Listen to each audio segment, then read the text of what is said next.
നമസ്കാരം. ഒരു 40 വയസ്സിന് ശേഷം സ്ത്രീകൾക്കും 50 വയസ്സിന് ശേഷം പുരുഷന്മാർക്കും ഒക്കെ തന്നെ കൈതരിപ്പ് എന്നുള്ളൊരു പ്രശ്നം കൂടുതലായിട്ട് കണ്ടുവരുന്നുണ്ട്. പക്ഷേ എന്നാൽ അത് ഈ അടുത്ത കാലത്തായിട്ട് ഒരു 30 വയസ്സിന് ശേഷം തന്നെ വളരെ കോമൺ ആയിട്ട് കാണുന്ന ഒരു ആരോഗ്യ പ്രശ്നമായിട്ട് മാറിയിട്ടുണ്ട്. പെരിഫറൽ ന്യൂറോപ്പതി എന്നറിയപ്പെടുന്ന ഈ ഒരു പ്രശ്നം ഇത് പല രീതിയിൽ നമ്മുടെ ബോഡിയിൽ അഫക്റ്റ് ചെയ്യുന്നത്, പ്രത്യേകിച്ച് നമ്മുടെ നാഡീ കോശങ്ങളെയാണ് ഇത് ബാധിക്കുന്നത്. അതുകൊണ്ട് തന്നെ ശരീരത്തിൻ്റെ എല്ലാ പാർട്ടിലേക്കുമുള്ള ശരിയായ സർക്കുലേഷൻ നടക്കാണ്ട് വരുമ്പോൾ ഈ കൈകാൽ തരിപ്പ് വളരെ കോമൺ ആയിട്ട് കാണുന്നുണ്ട്. അത് നമുക്ക് ചിലപ്പോൾ കാർപ്പൽ ടണൽ സിൻഡ്രോം കുറേ കാലങ്ങളായിട്ടുണ്ടെങ്കിൽ മറ്റൊന്നുമല്ല, നമ്മുടെ ഈ കൈയുടെ ഭാഗത്തുള്ള മീഡിയൽ നെർവിന് വരുന്നൊരു ഞെരുക്കം കാരണമാണ് ഇത് സംഭവിക്കുന്നത്. അപ്പം ഇങ്ങനെയുള്ള കാരണങ്ങൾ കൊണ്ടാവാം, അതും അല്ലെങ്കിൽ ചില ആരോഗ്യ പ്രശ്നങ്ങൾ കൊണ്ടാവാം. ഏറ്റവും കൂടുതലായിട്ട് കണ്ടുവരുന്നത് ഇത് മദ്യപാനം തുടങ്ങിയിട്ടുള്ള പ്രശ്നങ്ങളൊക്കെ ഉണ്ടെങ്കിൽ അത്തരം ആളുകൾക്ക് ഇത് കോമൺ ആണ്. ചെറുപ്പക്കാരിൽ കാണുന്നതിൻ്റെ ഒരു പ്രധാന കാരണം അതാണ്.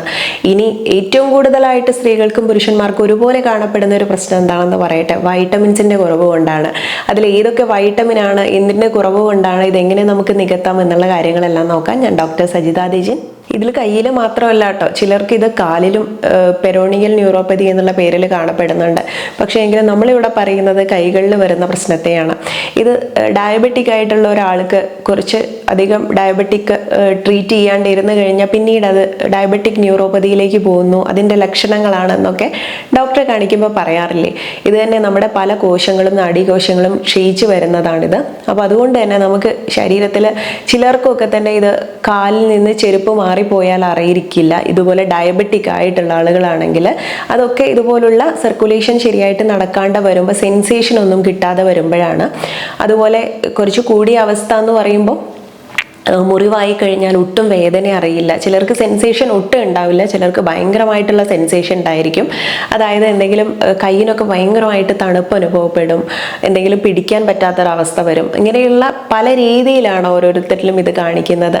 പിന്നെ നമുക്ക് ഒട്ടും ആ ഒരു നാഡീഞരമ്പുകളൊന്നും വർക്ക് ചെയ്യുന്നില്ല എന്ന് അറിയിക്കാൻ ഒരു ലക്ഷണം പറയാനാണെങ്കിൽ ചില ഗ്ലാസ്സോ പാത്രങ്ങളോ ഒക്കെ എടുക്കുകയാണെങ്കിൽ അത് കയ്യിൽ നമ്മൾ ഹോൾഡ് ചെയ്യുന്നു എന്ന് മനസ്സുകൊണ്ട് വിചാരിക്കുമെങ്കിലും ശരിയായിട്ട് അത് ഹോൾഡ് ചെയ്യാൻ പറ്റാതെ വഴിയും താഴെ വീണ് പോവുകയൊക്കെ ചെയ്യാറുണ്ട്. അപ്പം അതൊക്കെ കുറച്ച് സിവിയർ ആയിട്ടുള്ള കണ്ടീഷനാണ്. ഉടനെ തന്നെ നമ്മൾ ട്രീറ്റ്മെൻറ്റ് എടുക്കേണ്ടത് ആവശ്യമാണ്. നമുക്ക് ആയുർവേദത്തിൽ തന്നെ ഇൻറ്റേർണൽ മെഡിസിൻ്റെ കൂടെ തന്നെ ചില യോഗ ആസനാസ് പ്രിഫർ ചെയ്യാറുണ്ട്. അതിനുകൂടെ കിടത്തി ചികിത്സ എന്നുള്ള രീതിയിൽ പഞ്ചകർമ്മ ട്രീറ്റ്മെൻറ്റുകൾ എടുക്കാറുണ്ട്. അപ്പോൾ ഈ രീതിയിലൊക്കെ നിങ്ങൾക്ക് പ്രശ്നങ്ങൾ ഉണ്ടെങ്കിൽ ഉടനെ ഒരു ഡോക്ടറെ സമീപിച്ചിട്ട് അതിൻ്റെ ട്രീറ്റ്മെൻറ്റ് എടുക്കുന്നത് നല്ലതായിരിക്കും. ഇനി അതല്ല, ചെറിയ രീതിയിലുള്ള പ്രശ്നങ്ങളാണെങ്കിൽ എടുത്ത് പറയാൻ എല്ലാവർക്കും റിലേറ്റ് ചെയ്യാൻ പറ്റുന്ന ഒരു കാര്യം, ഒരുപാട് സമയം നമ്മൾ കയ്യിൽ മൊബൈൽ പിടിച്ചിരുന്നാൽ കയ്യിൽ തരിപ്പ് അനുഭവപ്പെട്ടിട്ടില്ലേ? ഇത് കോമൺ ആയിട്ടുള്ളതാണ്. അപ്പം നമ്മൾ മനസ്സിലാക്കണം, ഒരുപാട് സമയം ഒരു കാര്യത്തിൽ തന്നെ കോൺസെൻട്രേറ്റ് ചെയ്തിരിക്കുമ്പോൾ അത് ആ ഹോൾഡ് ചെയ്യുന്ന സമയത്ത് വിരലുകൊണ്ട് മാത്രമാണ് നമ്മൾ വർക്ക് ചെയ്യുന്നത്. അപ്പം ബാക്കിയുള്ള ഭാഗമൊക്കെ തന്നെ അനങ്ങാണ്ടിരിക്കുകയാണ്. ഇങ്ങനെ വരുന്ന സമയത്ത് നമുക്ക് ഈ ഒരു പ്രശ്നം അനുഭവപ്പെടാൻ സാധ്യതയുണ്ട്. ഇനി എല്ലാ കാര്യങ്ങളും ഈ ഒരു പ്രശ്നം കൊണ്ട് വൈറ്റമിൻ്റെ കുറവ് കൊണ്ടാണെന്ന് നമുക്ക് പറയാനും പറ്റില്ല കേട്ടോ. ചിലവർക്ക് സെർവിക്കൽ സ്പോണ്ടൈലോസിസ് പോലുള്ള ബുദ്ധിമുട്ടുകൾ ഉണ്ടായിരിക്കും. അങ്ങനെയാണെങ്കിൽ അത്തരം ആളുകൾ ഒന്നെങ്കിൽ കമ്പ്യൂട്ടറിൽ കണ്ടിന്യൂസ് ആയിട്ട് വർക്ക് ചെയ്യുന്ന ഓഫീസ് ജോലികൾ ചെയ്യുന്നവരായിരിക്കും. നമുക്ക് കൂടുതൽ സിസ്റ്റം കണ്ണിന് നേരെ വരുന്ന രീതിയിലല്ലാതെ കുറച്ച് താഴ്ന്ന രീതിയിലാണെങ്കിലും നമ്മൾ ഒരുപാട് പ്രഷർ കൊടുത്ത് തല തൂക്കിയിട്ടിരുന്ന് കഴിഞ്ഞാലൊക്കെ തന്നെ ഈ സെർവിക്കൽ സ്പോണ്ടൈലോസിസ് വളരെ പെട്ടെന്ന് പിടിപെടാൻ സാധ്യതയുണ്ട്. ഇത് അത്ര നിസ്സാരമായിട്ടുള്ള ഒന്നല്ല. വന്നു കഴിഞ്ഞാൽ പിന്നീട് അത് കയ്യിലൂടെ റേഡിയേറ്റ് ചെയ്ത് ഇതുപോലുള്ള കയ്യിന് പല തരിപ്പും പ്രശ്നങ്ങളും ബുദ്ധിമുട്ടും വരാം. അത് നട്ടെല്ലിലേക്ക് വരാം, പിന്നെ നമ്മുടെ കാലിലേക്ക് സയാറ്റിക് ഏരിയയിലേക്കും ഒക്കെ തന്നെ വരാം.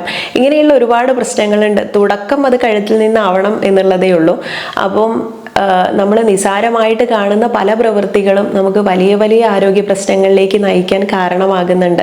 അപ്പോൾ ചെയ്യേണ്ടത് ഇത്ര മാത്രമേ ഉള്ളൂ. നമ്മൾ സിസ്റ്റം യൂസ് ചെയ്യുകയാണെങ്കിൽ ഇടയ്ക്കൊന്ന് നിവർന്നിരിക്കാനും ഒന്ന് കൈകാലുകൾ ചലിപ്പിക്കാനും ചെറിയൊരു എക്സസൈസ് ഒക്കെ കൊടുക്കാനും ശ്രമിക്കുക എന്നുള്ളതും, സിസ്റ്റം കണ്ണിന് നേരെ നിവർന്നിരുന്നിട്ട് തല കുനിച്ചിരിക്കാതെ നിവർന്നിരുന്ന് ചെയ്യാൻ പറ്റുന്ന രീതിയിൽ ലാപ്ടോപ്പോ കമ്പ്യൂട്ടറോ സെറ്റ് ചെയ്യുക എന്നുള്ളതുമാണ്. വൈറ്റമിൻ B1, B6, B12 എന്നുള്ളതൊക്കെ നിങ്ങൾക്ക് ആളുകൾക്ക് കുറവാണെങ്കിലോ അല്ലെങ്കിൽ ഫോളിക് ആസിഡ് അതുപോലെ വൈറ്റമിൻ ഇ ഇതൊക്കെ കുറവാണ് എന്നുണ്ടെങ്കിലും ഈ ഒരു പ്രശ്നം കാണപ്പെടാൻ കേട്ടോ. ഈ തരിപ്പ് വളരെ ബുദ്ധിമുട്ടിക്കുന്ന ഒരു കാര്യമാണ്. നമുക്കപ്പം ഇതിനെയൊക്കെ കുറയ്ക്കാൻ ഇല്ലാതാക്കാൻ വേണ്ടിയിട്ട് ഇത്തരം വൈറ്റമിൻസിന്റെ ഡെഫിഷ്യൻസി ഉണ്ടോ എന്നുള്ളതൊന്ന് ചെക്ക് ചെയ്യുന്നത് നല്ലതായിരിക്കും. നെർവ് കണ്ടക്ഷൻ സ്റ്റഡി കൊണ്ട് നമ്മൾ കോമൺ ആയിട്ട് ഇത് കണ്ടുപിടിക്കാൻ പറ്റും. ഇത് എന്തുകൊണ്ടാണ് ഈ തരിപ്പ് വരുന്നത്, ഏത് ഭാഗങ്ങളിലാണ് എന്നുള്ളതൊക്കെ തന്നെ. അപ്പം ഞാൻ പറഞ്ഞ പോലെ വൈറ്റമിൻസിന്റെ കുറവ് കൊണ്ട് ഈ മദ്യപാനമൊക്കെ ഉള്ള ആളുകൾക്കാണ് വൈറ്റമിൻ ബി കോംപ്ലക്സ് ഒക്കെ അബ്സോർബ് ചെയ്യുന്നത് വളരെ കുറവായിരിക്കും. അപ്പോൾ അത് കോമൺ ആയിട്ട് കാണുന്ന ഒരു പ്രശ്നമാണ്. അപ്പോൾ നിങ്ങൾക്ക് ഇങ്ങനെ ഉണ്ടെങ്കിൽ ഇതൊക്കെ ആവാം റീസൺ എന്ന് മനസ്സിലാക്കി ഒരു ചെക്കപ്പ് ചെയ്യുന്നത് നല്ലതായിരിക്കും. ഇനി ഹൈപ്പോതൈറോയിഡിസം ഉള്ള ആളുകളാണെങ്കിലോ അല്ലെങ്കിൽ വാദസംബന്ധമായിട്ടുള്ള അസുഖങ്ങൾ, ഡയബറ്റിക് ആണെങ്കിൽ, കൊളസ്ട്രോൾ പേഷ്യൻ്റ് ആണെങ്കിൽ ഇങ്ങനെയുള്ളവർക്കൊക്കെ വരാൻ കേട്ടോ. വെറും മറ്റുള്ള കാരണങ്ങൾ മാത്രമല്ല, ഒരുപാടേറെ കാരണങ്ങളുണ്ട്. അപ്പോൾ നമുക്ക് ആരോഗ്യ പ്രശ്നം എന്താണെന്നുള്ളത് മനസ്സിലാക്കിയിട്ട് ട്രീറ്റ് ചെയ്യുന്നതാണ് എപ്പോഴും നല്ലത്. ഇനി ഇതിൽ ചില ഭാഗത്ത് ഈ ഒരു തരിപ്പ് ഇതുകൊണ്ട് സർക്കുലേഷൻ കുറവ് കൊണ്ടാണെന്നും പറയാൻ പറ്റില്ല എല്ലാ കാര്യത്തിലും. കാരണം നമ്മുടെ ഒരു സൈഡ് മൊത്തത്തിൽ കൈയും കാലും ഒക്കെ തന്നെ ഒരു സൈഡ് നമുക്ക് ഈ തരിപ്പും ബുദ്ധിമുട്ടും അനുഭവപ്പെടുന്നുണ്ടെങ്കിൽ അത് സ്ട്രോക്കിൻ്റെ ലക്ഷണമാവാം. അതല്ലെങ്കിൽ ഒരു കൈക്ക് മാത്രമാണ് ഈ പ്രശ്നമെങ്കിൽ ഇതുപോലെയുള്ള സർക്കുലേഷൻ്റെ കുറവ് കൊണ്ടാവാം. അപ്പോൾ പല രീതിയിലുണ്ട്. അതുകൊണ്ട് നിങ്ങൾക്ക് കൂടുതൽ ബുദ്ധിമുട്ട് അനുഭവപ്പെടുന്നുണ്ടെങ്കിൽ ഡോക്ടറെ സമീപിക്കേണ്ടത് ആവശ്യമാണ്. ഇനി രാവിലത്തെ ഒരു എണീറ്റ് കഴിഞ്ഞാലുള്ള ഒരു സ്റ്റിഫ്നെസ് ആണ് കയ്യിനും ഒക്കെ എന്നുണ്ടെങ്കിൽ ചിലപ്പോൾ അത് ആർത്രൈറ്റിക് ബുദ്ധിമുട്ട് കൊണ്ട് മാത്രമായിരിക്കാം. അതുപോലെ ഇത്തരം ആളുകളിൽ ഓർമ്മക്കുറവ് ഒരു പ്രധാന പ്രശ്നമായിട്ട് കാണാറുണ്ട്. വൈറ്റമിൻസിന്റെ കുറവ് കൊണ്ടൊക്കെ ഉണ്ടാവുന്ന വൈറ്റമിൻ B12 ഒക്കെ കുറഞ്ഞു കഴിഞ്ഞാൽ അതും ഒരു ലക്ഷണമാണ്. വൈറ്റമിൻ B1 B6 ഒക്കെ നമുക്ക് ഇലക്കറികളും പച്ചക്കറികളും ഒക്കെ ധാരാളമായിട്ട് കഴിച്ചു കഴിഞ്ഞാൽ അതിൽ നിന്ന് നമുക്കിത് കിട്ടും കേട്ടോ. പക്ഷേ വൈറ്റമിൻ B12 വേണമെന്നുണ്ടെങ്കിൽ മത്സ്യം ധാരാളം കഴിക്കുക.